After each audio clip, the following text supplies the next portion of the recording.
କୌଣସି ବସ୍ତୁକୁ ଦୁଇ ଆଖିରେ ଦେଖିଲେ ଦୂରତ୍ୱର ଧାରଣା ସୃଷ୍ଟି ହୁଏ। ଅର୍ଥାତ୍ ବସ୍ତୁର କେଉଁ ଅଂଶ ଆମଠାରୁ ପାଖରେ ଅଛି ଏବଂ କେଉଁ ଅଂଶ ଆମଠାରୁ ଦୂରରେ ଅଛି ତାହା ଜଣାପଡ଼େ। ମାତ୍ର ବସ୍ତୁଟିକୁ କେବଳ ଗୋଟିଏ ଆଖିରେ ଲକ୍ଷ୍ୟ କଲେ ଦୂରତ୍ୱର ଧାରଣା ସୃଷ୍ଟି ହୁଏ ନାହିଁ ଏବଂ ବସ୍ତୁର ସମସ୍ତ ଅଂଶ ଆମଠାରୁ ସମାନ ଦୂରତାରେ ରହିଥିବାର ଜଣାପଡ଼ନ୍ତି। ଏଠାରେ ଗୋଟିଏ କାଗଜର ପ୍ରଜାପତିକୁ କାଟି ଖଣ୍ଡ ଖଣ୍ଡ କରି ପ୍ରଜାପତିର ବିଭିନ୍ନ ଅଂଶକୁ ଦର୍ଶକଠାରୁ ଭିନ୍ନ ଭିନ୍ନ ଦୂରତାରେ ରଖାଯାଇଛି। ଦୁଇ ଆଖିରେ ଦେଖିଲେ ପ୍ରଜାପତିର କେଉଁ ଅଂଶଟି ଆମଠାରୁ ପାଖରେ ଅଛି ଏବଂ କେଉଁ ଅଂଶଟି ଆମଠାରୁ ଦୂରରେ ଅଛି ତାହା ସ୍ପଷ୍ଟ ଜଣାପଡ଼ୁଛି।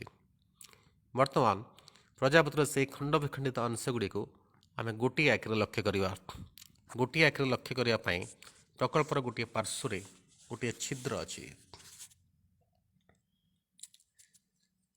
ଏହି ଛିଦ୍ର ଦେଇ ଲକ୍ଷ୍ୟ କଲେ ପ୍ରଜାପତିର ଭିନ୍ନ ଭିନ୍ନ ଅଂଶର ଦୂରତା ବାରି ହେଉନାହିଁ ଏବଂ ସବୁଗୁଡ଼ିଏ ଅଂଶ ଆମଠାରୁ ସମାନ ଦୂରତାରେ ରହିଥିବାର ଧାରଣା ସୃଷ୍ଟି ହେଉଛି ଏବଂ ପ୍ରଜାପତିର ସବୁଗୁଡ଼ିଏ ଅଂଶ ଯେପରି ମିଶିଯାଇ ଏକ ପୂର୍ଣ୍ଣାଙ୍ଗ ପ୍ରଜାପତି ଗଠନ କରୁଛନ୍ତି।